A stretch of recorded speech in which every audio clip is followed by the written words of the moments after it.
ইমাম তিরমিজি রহমতুল্লাহি আলাই তিনি সর্বশেষ হাদিস এমন এক রাবি থেকে নিয়েছেন, এমন এক সাহাবীর হাদিস দিয়ে তিনি কিতাবের সমাপ্তি টেনেছেন, যিনি আকসারুস সাহাবাতে রিওয়ায়াতান,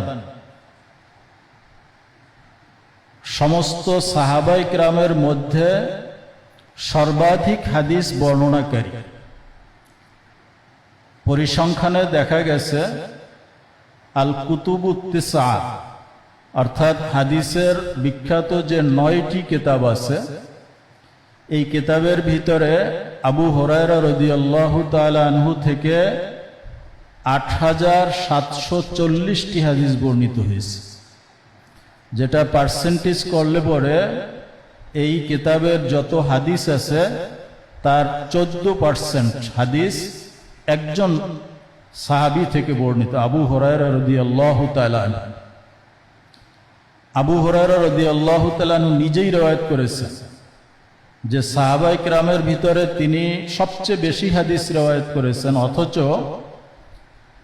তিনি সাহাবায়ে কেরামের মধ্যে নবীজির সোহবত সবচেয়ে বেশি লাভ করেন নাই।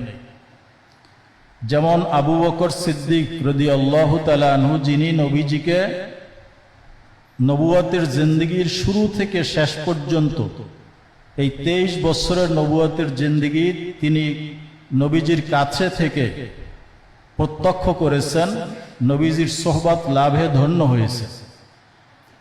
এরকম বহু সাহাবী যারা রাসূল পাক সাল্লাল্লাহু আলাইহি ওয়াসাল্লামকে সুদীর্ঘ সময় কাছে পেয়েছেন, কাছে থেকে দেখার সৌভাগ্য হয়েছে, কিন্তু সমস্ত সাহাবীদের ভিতরে আবু হুরায়রা রাদিয়াল্লাহু তাআলা আনহু সবচেয়ে বেশি হাদিস রওয়ায়াত করেছেন।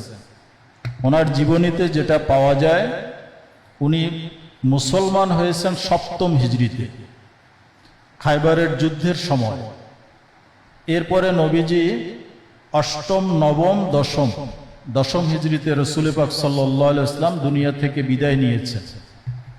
এই সামান্য সময়ের ভিতরে তিনি কিভাবে সবচেয়ে বেশি হাদিস বর্ণনা করেছেন, এখানে মূলত আমাদের যারা হাদিস আমরা পড়ি, ছাত্র আমরা, আমাদের জন্য বড় উদাহরণ, বড় শিক্ষা নিহিত আছে। আবু হুরায়রা রাদিয়াল্লাহু তাআলা আনহু নিজেই জবাব দিয়েছেন যে মানুষ বলে আকসারা আবু হুরায়রা, আবু হুরায়রা খুব বেশি হাদিস বর্ণনা করতেছে। এটা তার বিরুদ্ধে অভিযোগ তার ইন্তেকালের পরে না, তিনি যখন জীবিত তখনই অন্যান্য সাহাবায়ে কেরাম আবু হুরায়রার ব্যাপারে এই অভিযোগ করেছিলেন যে তিনি বেশি হাদিস রওয়ায়াত করতেছেন। তো আবু হুরায়রা রাদিয়াল্লাহু তাআলা আনহু তিনি এর জবাব দিয়েছেন যে আমি কেন বেশি হাদিস রওয়ায়াত করেছি। এক রিওয়ায়াতে আসছে যে হযরতে আয়েশা সিদ্দিকা রাদিয়াল্লাহু তাআলা আনহা তিনি আবু হুরায়রা রাদিয়াল্লাহু তাআলা আনহুকে বলেছিলেন, ইন্নাকা লা তুহাদ্দিসু আনিন নবী সাল্লাল্লাহু আলাইহি ওয়াসাল্লাম আহাদিসা মা সামি'তুহা মিনহু, যে তুমি রাসূল পাক সাল্লাল্লাহু আলাইহি ওয়াসাল্লাম থেকে এমন কিছু হাদিস বর্ণনা করো যেটা আমি আয়েশা কোনোদিন শুনি নাই। আবু হুরায়রা কি জবাব দিয়েছিলেন, আদবের সাথে তিনি সত্য কথাটা বলেছেন, ইয়া উম্মা তলাবতুহা, আমি এই হাদিসগুলো নবীজির থেকে তলব করেছি, ওয়া শাগালাকা আনহাল মিরআতু ওয়াল মিকহালা, কিন্তু আপনি নবীজির ঘরে থাকেন, নবীজির সহধর্মিনী, আপনি এত হাদিস বর্ণনা করতে পারেন নাই, এই হাদিসগুলো আপনি কোনোদিন শুনেন নাই, কারণ আপনাকে এই হাদিস শোনা থেকে বিরত রেখেছে আপনার আয়না এবং আপনার সুরমাদানি।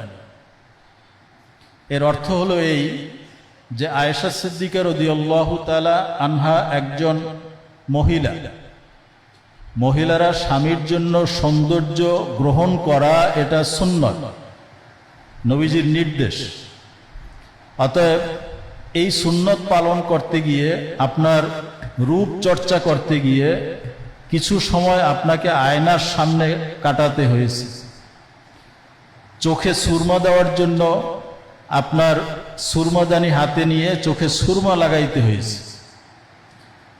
তো এই আয়না এবং সুরমাদানি আপনাকে ওই হাদিস শোনা থেকে বিরত রেখেছে যে হাদিস আমি নবীজির থেকে শুনেছি। আবু হুরায়রা রাদিয়াল্লাহু তাআলা আনহু নবীজির সাথে একেবারে ছায়ার মতো থাকতেন। ছায়া যেরকম বস্তু থেকে বিচ্ছিন্ন হয় না, আবু হুরায়রা রাদিয়াল্লাহু তাআলা আনহু কখনো নবীজির থেকে আলাদা হতেন না। অন্য জায়গায় তিনি বলেছেন যে আমার আনসার ভাই যারা, তারা তাদের কৃষি কাজ নিয়ে ব্যস্ত থাকে, আর মুহাজির যারা, তারা তাদের ব্যবসা বাণিজ্য নিয়ে ব্যস্ত থাকে, কিন্তু আমি আবু হুরায়রা আমার ক্ষুধা নিয়ে আমি হাদিস চর্চার জন্য মসজিদে পড়ে থাকি। আবু হুরায়রা রাদিয়াল্লাহু তাআলা আনহু বর্ণনা করেছেন যে একবার এত ক্ষুধা, তো সাহাবায়ে কেরাম তাদের অভ্যাস ছিল লা ইয়াসআলুনা নাসা ইলহাফা, তারা মানুষের কাছে তাদের প্রয়োজনের কথা বলতেন না। আবু হুরায়রা রাদিয়াল্লাহু তাআলা আনহু চিন্তা করলেন, এখন এই মুহূর্তে যদি আমাকে কেউ দাওয়াত দিয়ে একটু খাবারের ব্যবস্থা করত। তো তিনি রাস্তায় বের হলেন। হযরত আবু বকর রাদিয়াল্লাহু তাআলা আনহুর সাথে দেখা। তিনি আবু বকর রাদিয়াল্লাহু তাআলা আনহুকে কোরআনের একটি আয়াত সম্পর্কে জিজ্ঞাসা করলেন। উদ্দেশ্য হলো আবু বকর রাদিয়াল্লাহু তাআলা আনহু যখন তাকে ক্ষুধার্ত দেখবেন তখন হয়তো তাকে বাড়িতে নিয়ে আপ্যায়ন করবেন। কিন্তু আবু বকর রাদিয়াল্লাহু তাআলা আনহু আয়াতের তাফসীর ব্যাখ্যা করে তিনি চলে গেলেন। আবু হুরায়রার ক্ষুধার কথা জিজ্ঞাসা করলেন। এরপরে ওমর রাদিয়াল্লাহু তাআলা আনহু আসলেন, তাকেও তিনি একটি আয়াত জিজ্ঞাসা করলেন। ওমর রাদিয়াল্লাহু তাআলা আনহু তাকে বাড়িতে নিয়ে গেলেন। আবু হুরায়রা মনে করলেন যে হয়তো তিনি বাড়িতে নিয়ে গেছেন কিছু আপ্যায়ন করবেন। ওমর রাদিয়াল্লাহু তাআলা আনহু তার ঘর থেকে ওই কোরআনের আয়াত যেটা তার কাছে লেখা ছিল সেটা নিয়ে এসে আবু হুরায়রাকে দেখাইলেন যে তুমি যে আয়াত সম্পর্কে জিজ্ঞাসা করছো, এই আয়াত আমি সেটা লিখে রেখেছি। তো ওনাকে ওই আয়াতটা পড়াইয়ে দিলেন, বুঝিয়ে দিলেন, এরপরে তাকে বিদায় দিয়ে দিলেন। আবু হুরায়রা আবার রাস্তায় বের হলেন।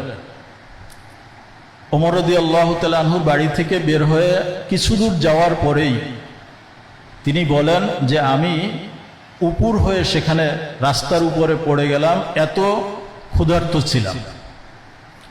কিছুক্ষণ পরে আমি লক্ষ্য করলাম যে একটা লোক আমার মাথার উপরে হাত বুলাচ্ছে। আমি চোখ মেলে তাকিয়ে দেখলাম যে রাসূল পাক সাল্লাল্লাহু আলাইহি ওয়াসাল্লাম আমার মাথায় হাত রেখেছেন, যে আবু হুরায়রা তুমি এখানে পড়ে আসো। নবীজি ধরে আমাকে উঠাইলেন। এরপরে আমাকে ধরে তিনি বাসায় নিয়ে গেলেন। নিয়ে যাওয়ার পরে ঘরে মাত্র এক পেয়ালা দুধ ছিল।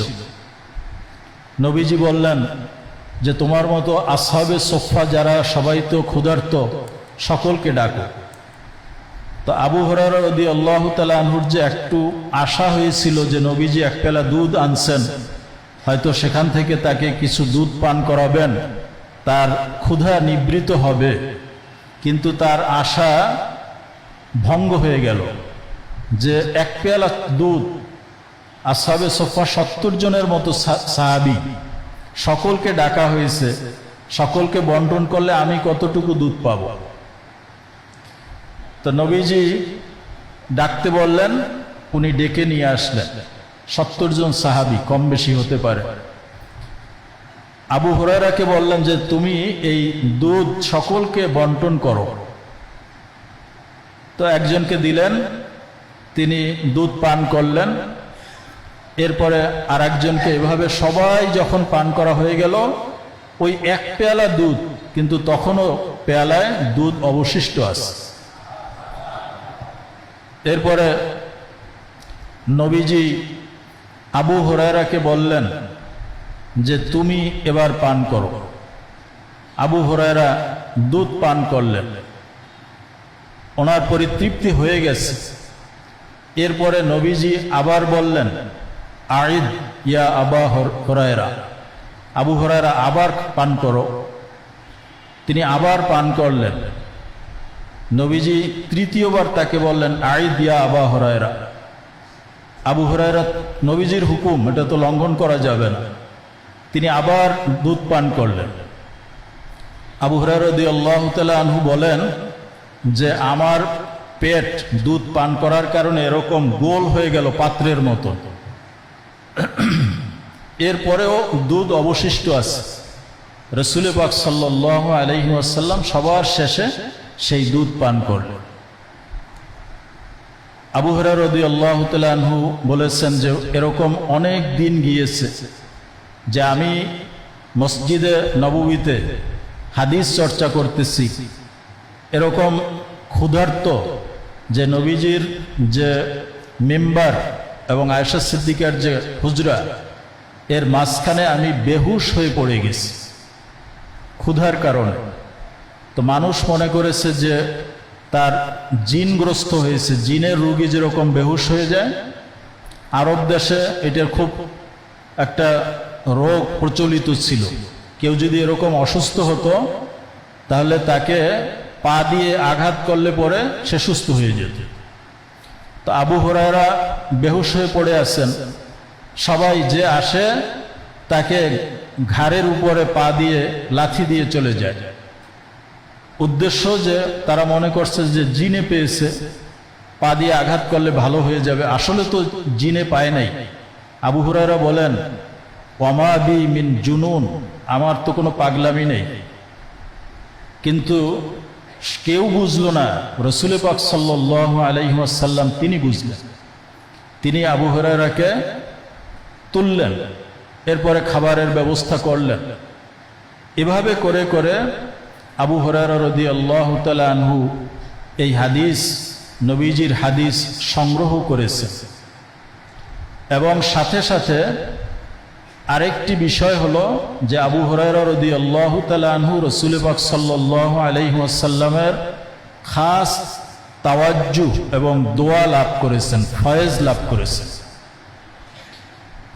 এক রিওয়ায়াতে আসছে যে একবার নবীজি হাদিস বর্ণনা করলেন, আবু হুরায়রা রাদিয়াল্লাহু তাআলা আনহু বললেন, ইয়া রাসূলুল্লাহ, আপনি আমাদেরকে অনেক হাদিস বর্ণনা করেন, সামিয়তু মিনকা আহাদিসা, আমি আপনার থেকে অনেক হাদিস শুনি, ফানাসিতুহা, এরপরে ভুলে যাই। নবীজি বললেন যে তোমার চাদরটা আমার সামনে খুলে দাও। এরপরে ওই চাদরের ভিতরে নবীজি হাতের কোষ বদ্ধ করে, যেভাবে কোনো কিছু দেওয়া হয় এরকম কিছু চাদরের মধ্যে দিলেন, যেটা বাহ্যিক চোখে কিছুই দেখা যায়নি। এরপরে বললেন যে চাদরটা গায়ে জড়াও। আবু হুরায়রা বলেন, ওই চাদরটা গায়ে জড়ানোর পরে আমি আর একটি হাদিসও কোনোদিন ভুলি নাই। সাহাবায়ে কেরামের অবস্থা ছিল, যখন নবীজি হাদিস বর্ণনা করেছেন, মান কাযাবা আলাইয়া মুতাআম্মিদান ফালিয়াতাবাওয়া মাকআদাহু মিনান নার, যে ব্যক্তি আমার নামে মিথ্যা হাদিস প্রচার করে সে যেন নিজের ঠিকানা জাহান্নামের মধ্যে করে নেয়। এই কঠোর হাদিস আসার পরে বহু সাহাবী তারা হাদিস বর্ণনা করতেন না। কোন কোন বর্ণনায় আসছে যে নবীজির সাহাবীর সাথে আমি মক্কা থেকে মদিনা পর্যন্ত সফর করলাম, এই দীর্ঘ সফরের ভিতরে একটা হাদিস বর্ণনা করেন নাই, অথচ নবীজির হাজারো হাজারো হাদিস তাদের জানা আছে। কিন্তু তারা বর্ণনা করেন নাই এই জন্য যে যদি একটু ত্রুটি হয়ে যায় তাহলে আমি ওই জাহান্নামের যোগ্য হয়ে যাব, এই ভয়ে তারা হাদিস বর্ণনা করতেন না। তো যারা হাদিস বর্ণনার ক্ষেত্রে খুব সাহসী ছিলেন তার মধ্যে আবু হুরায়রা রাদিয়াল্লাহু তাআলা আনহু। কারণ নিজের জেহেনের উপরে কখনো মানুষ আস্থা রাখতে পারে না যে আমি যেটা পড়ছি সেটা সঠিক বলতে পারবো কিনা। এমনকি হাফেজ সাহেব তারাবি পড়ানোর আগে সকাল থেকে কতবার দাওয়াত দিয়েছে, কতবার অন্যজনকে সে শুনিয়েছে, অন্য হাফেজকে।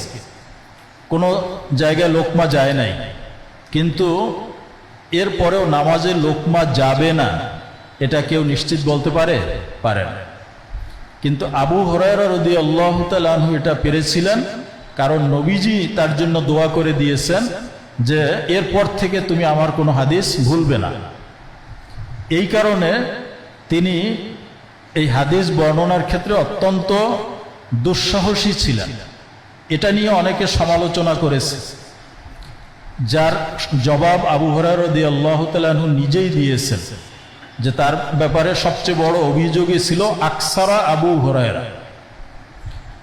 তো একটা কিতাবই আছে আকসারা আবু হুরায়রা, আপনারা সার্চ করে পড়ে নেবেন যে আবু হুরায়রা রাদিয়াল্লাহু তাআলা আনহু যে বেশি হাদিস বর্ণনা করেছেন, এটা কেন তিনি বেশি হাদিস বর্ণনা করেছেন, এবং এই ইশকালের জবাব বিত্তাফসিল পুরো কিতাবের মধ্যে আলোচনা করা হয়েছে। কিতাবের নামই হলো আকসারা আবু হুরায়রা।